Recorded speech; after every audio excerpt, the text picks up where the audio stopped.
दोन गोष्टी अशा आहेत की राष्ट्रपती पद, उपराष्ट्रपती पद जसं आपल्याला आठवत असेल, प्रतिभा पाटील या काँग्रेसच्या किंवा युपीएच्या उमेदवार होत्या आणि बाळासाहेब ठाकरेंनी त्यांना पाठिंबा दिला. हं. तो का दिला? तर मराठी माणूस राष्ट्रपती होतोय म्हणून दिला, स्वच्छपणे आणि जाहीरपणे दिला. तेव्हा बाळासाहेबांवर कोणी टीका केली नाही. भाजपने काही प्रयत्न झाले की तुम्ही एनडीएच्या लोकांच्या बरोबर राहा. भैरोसिंग शेखावत उमेदवार होते एनडीएचे. पण त्यांनी प्रतिभा पाटलांना ओपनली पाठिंबा दिला आणि सांगितलं आमची मदत तिकडे देणार आम्ही. त्याच पद्धतीने आता ज्यावेळेला फडणवीस प्रयत्न करतायत की एनडीएच्या उमेदवाराला मतं मिळावी उपराष्ट्रपती पदाला, त्यावेळेला देवेंद्र फडणवीस यांनी उद्धव ठाकरेंना फोन केला. देवेंद्र फडणवीस यांनी शरद पवारांना फोन केला आणि विरोधी पक्षांमधली यांची मतं आपल्याला मिळावीत, हा मी प्रयत्न करतोय, अशी बातमी माध्यमातून आली.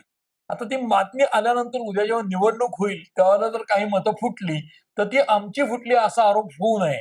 यासाठी प्रिव्हेंटिव्ह मेडिसिन सारखं शरद पवारांनी प्रेस कॉन्फरन्स घेतली आहे, की हे आमच्या विचाराचे नाहीत. आम्ही पूर्णपणे त्यांच्या विरोधात आहोत. आम्ही एकही मत त्यांना देणार नाही.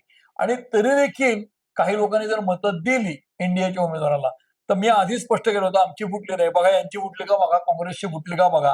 हे पुढचं राजकारण पवारांचं असू शकतं असं मला वाटतं.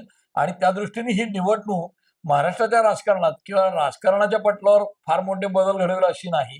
कारण मुळामध्ये उपराष्ट्रपतीच्या निवडणुकीला एनडीएकडे व्यवस्थित बहुमत आहे. पहिल्या फेरीत त्यांचे उमेदवार निवडून येतील अशी स्थिती आहे. त्यामुळे तसा प्रॉब्लेम येईल असं मला वाटत नाही.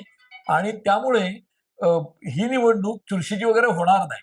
फक्त राज्यांतर्गत जे तरंग उमटू शकतात पुढे, त्याची तजवीज पवार साहेबांनी आता केलेली आहे असं मला वाटतं आणि फडणवीसांनी त्यांचं काम केलंय फोन करायचं.